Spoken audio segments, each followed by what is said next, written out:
Food bloggers, hi, how are you today? Thank you so much for tuning in to the Eat Blog Talk podcast. This is the place for food bloggers to get information and inspiration to accelerate your blog's growth and ultimately help you to achieve your freedom, whether that's financial, personal, or professional. I'm Megan Porta. I have been a food blogger for 13 years, so I understand how isolating food blogging can be. I'm on a mission to motivate, inspire, and most importantly, let each and every food blogger, including you, know that you are heard and supported.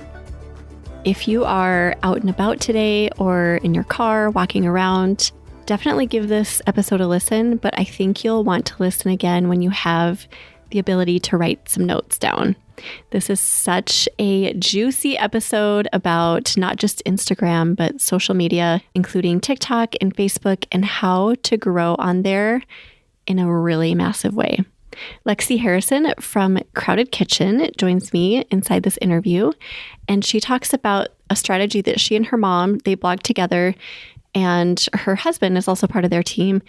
It's a strategy that they all used to grow their Instagram account from 217,000 followers to somewhere around 800,000 followers in just a few months. They took the time to sit down and really study what was working on Instagram before they made a strategy for themselves.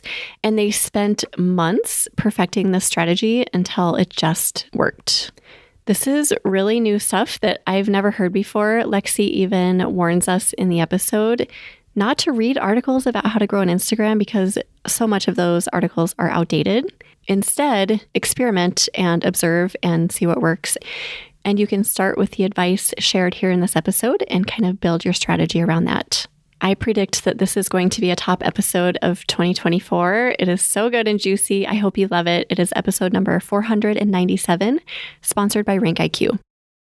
Hello there, food bloggers. Are you wanting to tap into additional revenue and improve your site experience for your users?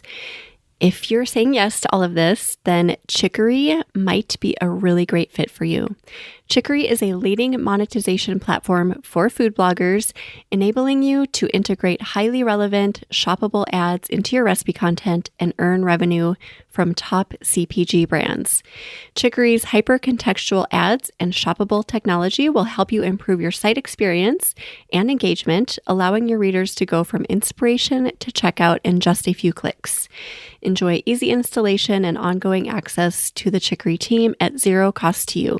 Chicory makes it easy to track your earnings, optimize your blog content using recipe insights, and connect with its team. Here is a testimonial from a happy Chicory user. Quote, "Cooking and baking is my passion.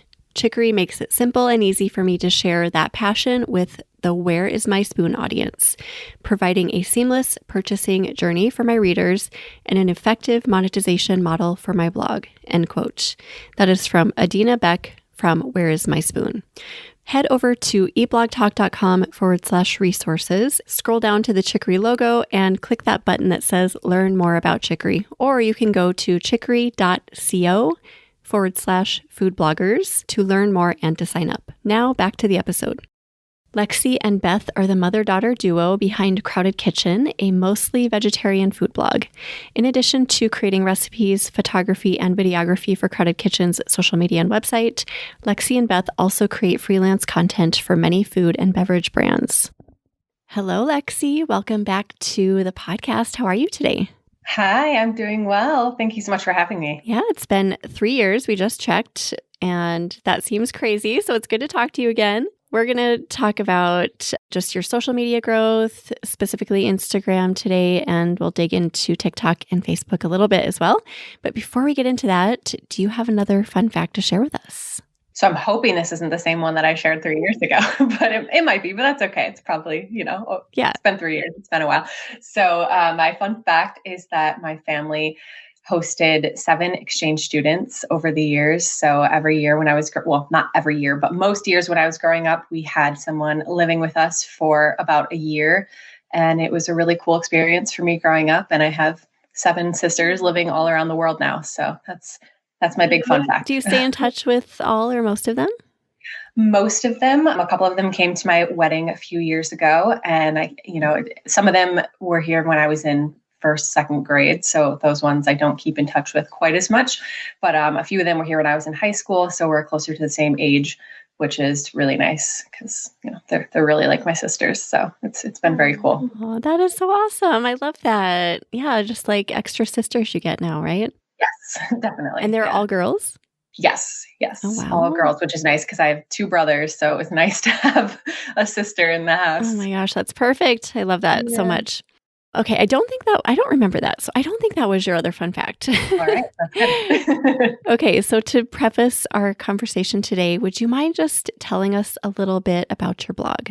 Yes. So Crowded Kitchen, we launched in 2017. We actually had an Instagram account, I think starting in late 2015 when I was still in college. Back then we were superfood runner because I ran track and cross country in college. And I co-founded Crowded Kitchen with my mom. We have pretty much always worked together since I think pretty much like 3 months into starting my Instagram, we started working together. And I moved to New York for 1 year after graduation. And then we decided to take Crowded Kitchen full time. So I moved back here to Michigan. And now my mom and I work full time. And my husband also joined the team back in, it must have been 2021. I think it's been a couple of years now. And yeah, we specialize in social media content. We have our website came along much later. Usually, I think most people start with a blog and then move to social media. We were kind of the opposite. And we also do quite a bit of content creation, freelance work for other brands. So we're constantly doing photography and videography and now social media content as well. So kind of all over the place. Yeah, I like how your story is a little bit backward. I mean, not backwards, but, like reversed from what the norm is in our industry. I don't know why, but I always love it when people start with Instagram and then they realize they should maybe start a blog, and it just seems kind of cool. So you have kind of figured out this new strategy recently within the past year, right? For Instagram? Mm-hmm. Oh, yeah. Just since May. Okay. So you were stuck at a certain number of followers and then you just decided, what did you think? Like, we have to try something different. And was it you and your mom together? How did that go? Mm-hmm.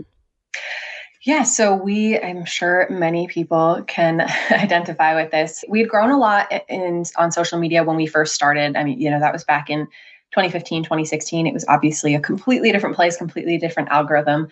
And we'd grown our account to a little over 200,000. And then we were completely stuck there at literally at the same exact number of followers for over 2 years, I think. And that was, this was basically 2020 through May of 2023. And we'd focused on some other stuff in the meantime. We really have been doing a lot of content creation for other brands. So that had been a really big part of our business. And we were also working on our website a lot. But we just kind of got to the point this May where we were like, you know what? Other people are doing this. Other people are going viral. There has to be a way to do it. We got really stuck in the mindset of, I guess it's just never going to happen. I guess the algorithm hates me. Like nothing that we do does well, even though we're creating this content that we really believe in and we think is good quality, it's just, it wasn't getting seen by anyone. And it was very, very frustrating. But my husband actually, who in the past has done more so, behind the scenes stuff, financial related, all that kind of fun stuff. He decided to take a bigger role in our social media strategy. And so he honestly just spent probably like a full week, basically just studying videos on Instagram and TikTok and trying to find some kind of common thread between them as to why, the ones that were going viral, as to why they were going viral, what were these different factors that were clearly making a difference for people. And then we tried to figure out how we could make that work for us. So we basically were just thinking about it for a little while. And then we just dove right in and we came up with our new strategy, which obviously I'll go into a lot more detail about that. And we were very fortunate. It worked immediately for us. Our first video with that strategy, I think it was over 6 million on Instagram, 6 million on TikTok, and like 650 or something on Facebook. And pretty much since then, it's just been a steady stream of our content picking up on the algorithm. And we've grown our audience on Instagram almost to, so we were at 217,000 when we started this, and now we are at 853. So we're getting close to almost 650,000 new followers in the last 7 or so months. And then we've gained, I think, about 375,000 on Facebook and maybe 260,000 or so on TikTok. So it's really, and we've had, several videos go super viral, and it's just impacted our business in so many different ways. And so my whole thing is, first of all, well, there's several things, but the first thing is that we've actually replicated this with 2 other clients. So we know that it's not just a fluke. And we also, we were in that mindset before of, there's nothing we can do about this algorithm. Nothing that we ever do is going to work, but we were able to make it work. So that means that anyone can do it for sure, because we were stuck for 2 years. So that's my big thing. Yeah, I think you're right. A lot of us, if not most of us, can relate to that, just being stuck no matter what the number. Like for some people, it's 2,000. For some people, it might be even less. For some people, like you guys, around 200,000. And that is so frustrating, right? Because then you just accept it. You're like, okay, well, I guess this is our lot in life. We are going to be this number of followers forever. But it doesn't have to be that way. Right. And even though we had 200,000 followers, our posts were only getting 20,000 views or something. So it was just, you put in so much work, and then to only have 20,000 people see it when you've built that following, it's, and it's the same with somebody who has maybe 5,000 followers. If they're only getting 800 views, it's very frustrating. We get it for sure. Yeah. Okay. So we're all dying to know, what is your strategy? Tell us. So there are a lot of different factors to this. And I'm just going to preface this by saying that it's definitely different for each person, because since we started, working on our own strategy, we've also been consulting for a good friend in the social media space, and she's also exploded in growth. And then we also started managing one of the brands that we do freelance content creation for. We started managing their social media in September, and have also seen pretty crazy growth for them too, which for a brand, I think is really, it's completely different for a food brand than it is for a content creator. So it's definitely been a completely different strategy for all 3 of these cases, but I'll just kind of go into detail about our strategy specifically. And a lot of this has been refined over the last 7 or so months. It took us probably 5 months to really figure out what our thing was.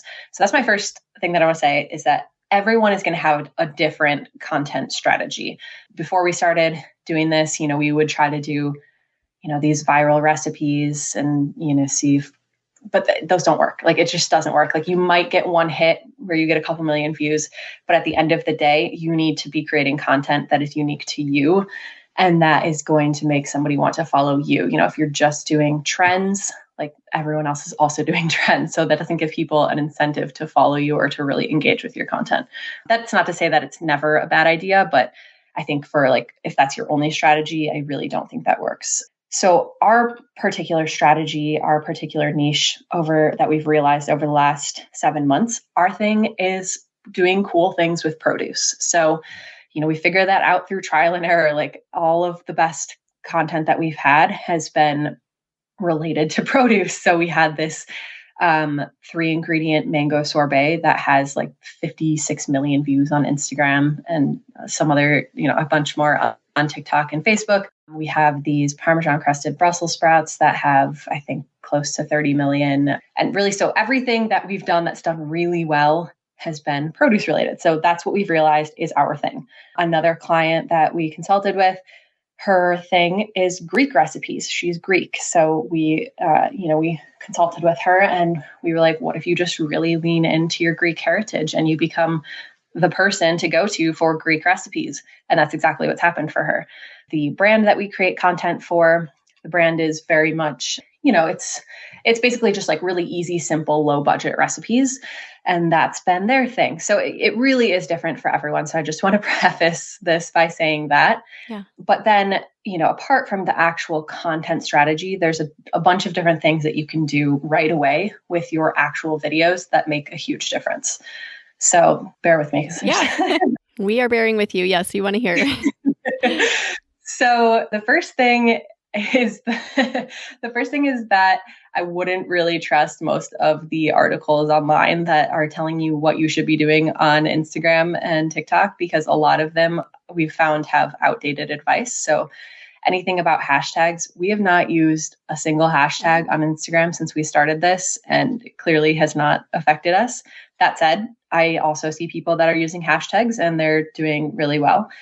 Any of that traditional advice that we were trying to follow, none of it made a difference for us. And so I would say if you're really looking to get more views, I really think the best way to do it is to just study other viral videos and see what's going on there. So our first thing that we changed was the actual style of the videos and the style of the setup. We realized that a lot of the best performing videos have a little bit more of a lifestyle setup. So not, before we were using our photography backdrops, it was kind of sterile and looked like a photography backdrop, especially when you're using your iPhone. And we were seeing a lot of these videos, they had like a plant in the background, or like they were in somebody's kitchen, a very like natural environment and much more casual.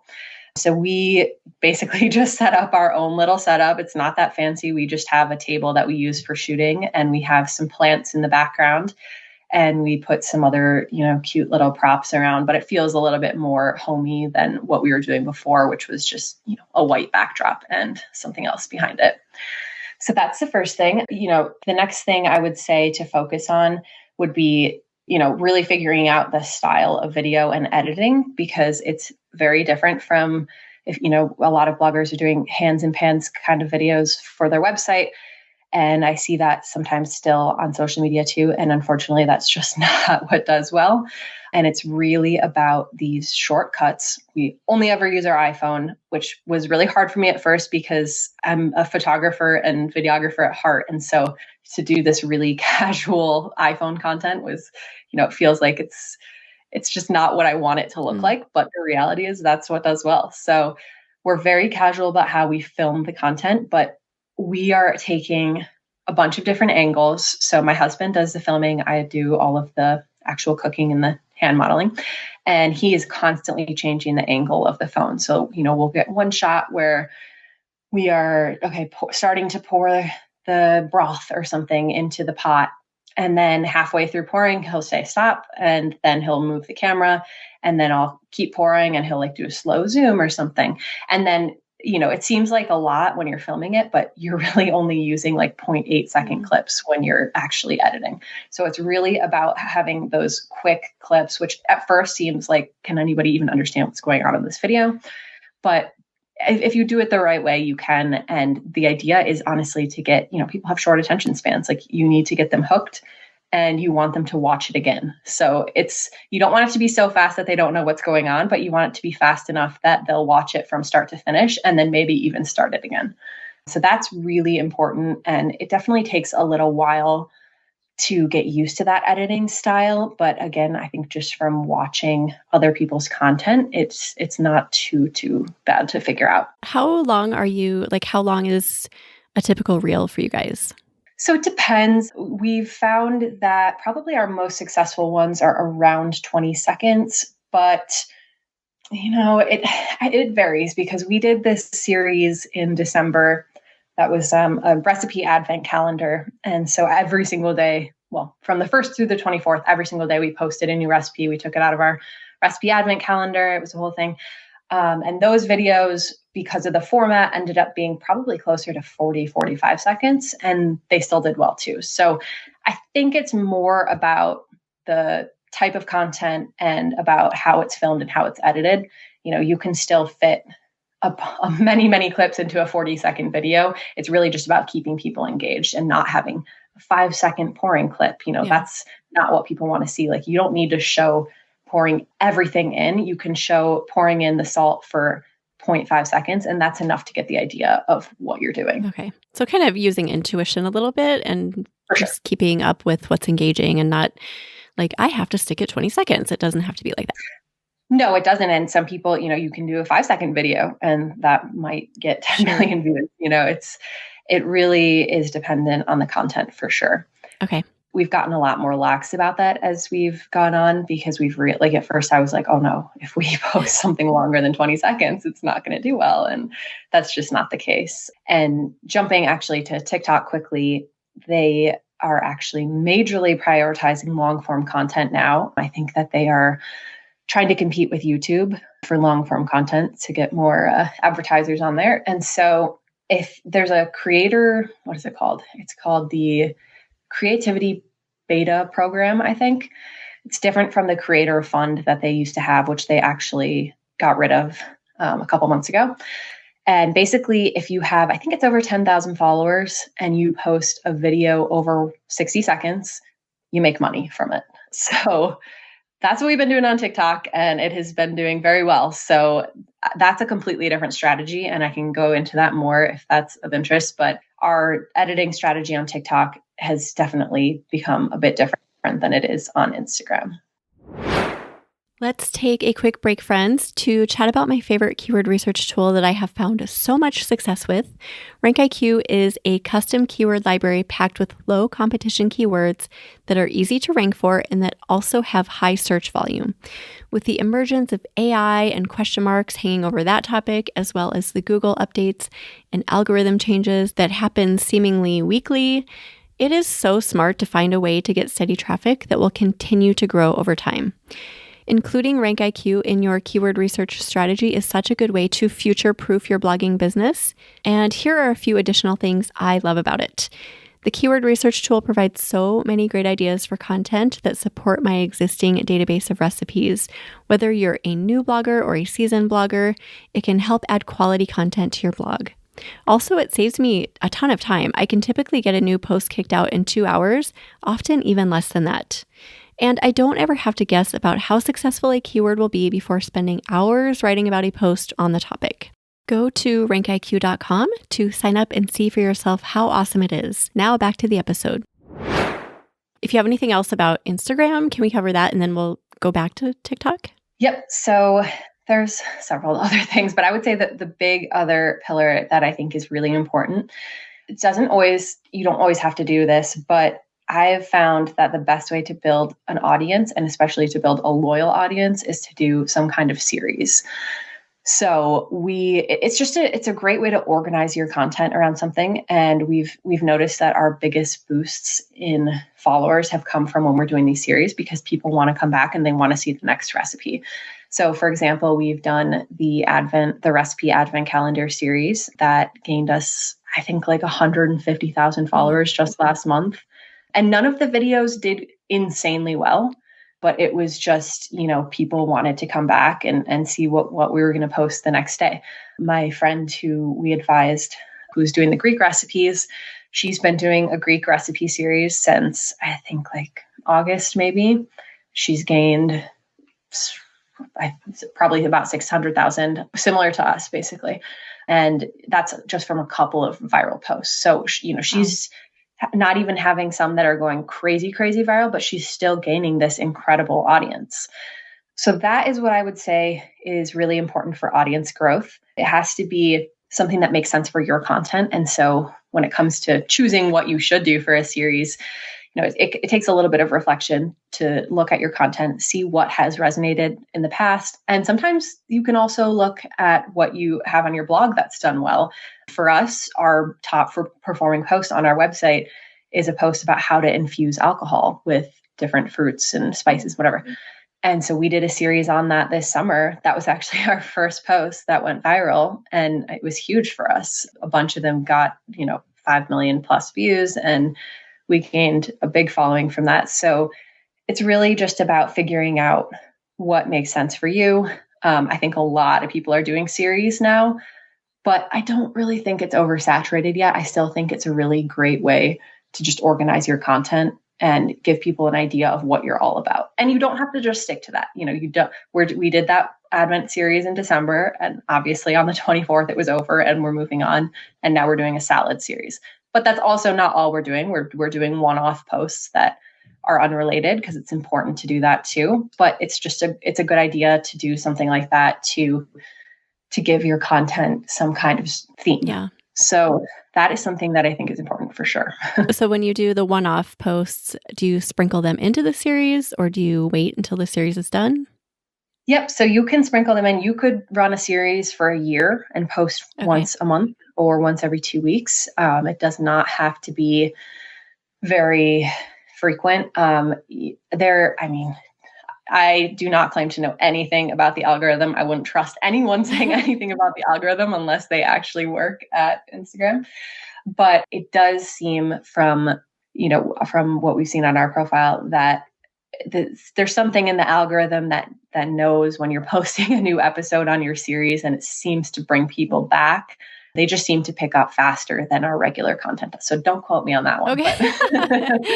But I do think that helps for sure. And we've noticed that on TikTok as well. Okay. So with the series, does it have to be a certain length? And then also, how do you tease? Like, how do you let people know that you're doing a series? So it does not have to be a certain length. We've done a series that was the alcohol infusion one. I think we ended up doing maybe 16 or 17 episodes across 4 months. And the advent calendar was every day for 24 days. The salad one that we're doing now will probably do about 10 over 2 months. So it really can vary. And then people do it differently. Some people, if you're really organized and you actually have all of your content filmed which is most definitely not us, you can do a cool teaser video where, you're just showing different clips of the recipes that you're going to be sharing. And you're just explaining what the series is going to be about. I've seen some really cool ones like that. But if you're really unorganized like we are, you can just dive right in. We will just say, welcome to episode 1 of our recipe advent calendar, a series where we're going to be sharing, new holiday. I can't remember exactly what my wording was, but new holiday recipes that our family loves every day now until Christmas. And then you just dive right in. And that's where you can really use the caption to go more into detail. Okay. And then in each reel in the series, do you mention that it is part of a series, I'm assuming? Yes. Yeah. I will always say at some point, I don't necessarily always lead off with it because the hook is really important in the video, but usually by the second sentence, I'll say, welcome back to episode 2 of et cetera, et cetera. Yeah. Okay, cool. All right. Anything else about the series? Not about the series, but another really important thing that we've realized is that captions are very, very, very important. We write very long captions and we include our recipe in the caption, which is, I know that some bloggers have trouble with that because obviously they want to bring people to the website. But we have seen tremendous success by doing that because that's what's leading to people saving your posts. Mm-hmm. And a lot of our posts actually have more saves than they do likes. And I genuinely believe that that's what drives the algorithm because it's, showing Instagram that people value that content and that they want to come back to it. So again, I don't know if any of this is actually true with the algorithm, but another thing that I've heard is that hashtags are not super relevant anymore, but basically like writing a blog post, your caption has keywords. And so, the more you write about the post and the recipe, the more keywords you're getting in there and the more it's getting picked up by the algorithm and showing your content. So that has been super, super important. You can look at our account if you want to see examples of what we do. We actually completely put our blog on the back burner from May till December of this year because it was just too much to do everything, as I'm sure you understand. And then we actually did start posting our recipes on the blog as well in December. And now we're a little bit kicking ourselves for not doing that the whole time because our blog traffic has gone up quite a lot, even though we do have them in the caption. You're never going to make everyone happy because half the people are like, I refuse to go to a website. Like, thank you so much for putting it in the caption. And then the other half are like, I need to print this recipe. Like, why is it on your website? So we've decided to start doing both. It's a lot more work, but it just makes the most sense for sure. But captions are everything. And I really highly recommend putting at least the ingredient quantities in the caption if you don't want to do the full recipe. Yeah, I think people are really divided on that topic. But I've heard the same is what you're saying, that people who do post or publish the recipes within the caption see that people are really happy about that and people engage more and they're just like, okay, thank you. Thank you for putting the recipe here. And for us, it isn't hurting it's only helping our traffic. I mean, we'll see long term because we're kind of going rogue on our SEO strategy because, these recipes that we're posting on Instagram are not exactly SEO friendly, but we've just gotten to the point where we're like, you know what, our website, we started it so much later. We would have to put so much work into it to really have it pick up SEO. And we're still going to put in that work for keyword research and everything. But, this could be huge for us too. You have one video go super viral on social media and you could make 10 times what you're usually making in a month on your website. So that's our strategy for now. Obviously, everyone is different and some people might not want to do that to the website. Right. But it's just, I really do think caption is where it's at. All right. Anything else with your Instagram strategy? There's lots of other small things. Those are really the basic things. I would say do not neglect Facebook at all. We never posted on Facebook. I think we had like 4,000 followers or something. And, now that you can post reels on Facebook, that's what we do. We just post our exact same content that we're posting on Instagram. And I mean, we've seen even more growth there than we have on TikTok, and you can monetize it, which is way better than Instagram. So definitely don't ignore Facebook. I would say that's important. And the only other thing I would say regarding TikTok is that it's a little bit of a different strategy than Instagram, and we're still kind of trying to figure that out. So if you're really ambitious, you could kind of have a completely different content strategy for each. But, even with this content that we're doing now, it's still a lot better than it was before. So, okay. So what you mentioned earlier that your TikTok strategy, you do longer videos, right? What else do you do differently? Yeah. So right now we're really the only thing we're doing differently is making the videos longer just because we want to monetize them. But, I would like to focus a little bit more on a TikTok specific strategy. I know a lot of people don't think it's as valuable. We definitely don't get as many web clicks from TikTok, but I mean, I don't think that this creator fund thing is going anywhere and you can make some really good money from it. So for us, it's totally worth it to invest in putting a little bit more time into TikTok. And so I think going forward, we're probably going to try to do a little bit more content where we are, where I'm like actually in my kitchen cooking something and talking to the camera versus just doing a voiceover. And we'll just see how that goes. That's another thing I forgot to mention. Voiceovers are super, super important. We always do a voiceover. And that's all across the platforms? Yes, we don't really do any trending music. I know some people do see success with that, but I just find it kind of hard to know what music you're supposed to choose. I feel like there's different ideas out there about if you're supposed to do a song that's like really trending or if you're supposed to do one that only has like 50,000 listen. I just don't know how that works. Yeah. So. That's interesting. So you do voiceovers on all of your Instagram reels? Always. Oh. We've done a voiceover on every single video. We did one video without a voiceover and it totally tanked. Oh. And I noticed that as well on the brand account that we manage. Same thing. Wow. I think just because that's what really draws people in. You start with a great hook and you really, it allows you to explain the recipe. It allows you to say where people can find the recipe. It just allows you to have your own voice. And I am not a huge fan of being in my content in terms of my actual face. I've started doing it a little bit more because our agency says that we absolutely should do that for brand deals and such. And obviously it's good to like put a name to a face. But I got to say, like, I think that's what's holding a lot of people back. I think a lot of people think like, I really don't want to be the face of this content. And I'm absolutely the same way. And I did not show my face until December of this year, and it clearly did not impact us. So like you can do it without having to, take a bite of the food and pretend to smile. Pretend to smile and be happy. Yeah, that is not necessary at all. Oh, that's refreshing. If you want to really work with brands and you want to, become more of an actual, quote unquote influencer where you're really influencing people to buy products and stuff, that's more important for sure. But if you are really just wanting to get your content out there, it's absolutely not necessary to be showing your face. Okay. I think a lot of people are going to give you a big hug for that, because I do hear this all the time. People get so hung up on this point. They don't want to show themselves, so they don't do anything.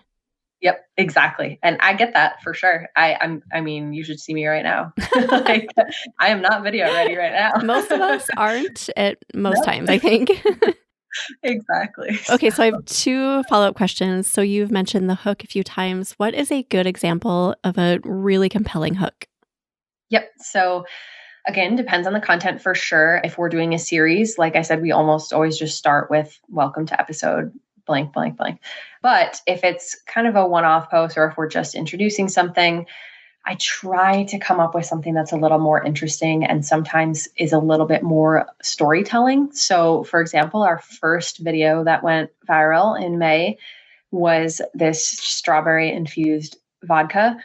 And so I led off, we made it for my wedding a few years ago. Like, we actually made that for our signature cocktails. So I led off with, when I got married a few years ago, we made a bunch of this strawberry infused vodka, for my wedding party or for my signature cocktail, and blah, blah, blah, blah. And so that led to a lot of engagement, because people were like, oh, so what were your signature cocktails for the wedding? Like, oh, that sounds so much fun. I want to do that for my wedding. So, it's not always easy to come up with something like that. That one was just like right there for me. That was an easy one. But if I don't have something that's that compelling, I'll just lead off with something about how easy the recipe is, how many, oh, you only need 3 ingredients to make this. Like, oh, you don't need to buy store-bought when you can just make this at home with 3 ingredients in 20 minutes. That's the type of thing that is going to interest people. And then also, of course, there's different trending kind of ways to do things, like the POV. There's all sorts of different ways that you can do it. And I think most people, like pretty much everyone, has a little bit of a different strategy. Like, some people will start every single video the same way, and then people come to know that that's their video.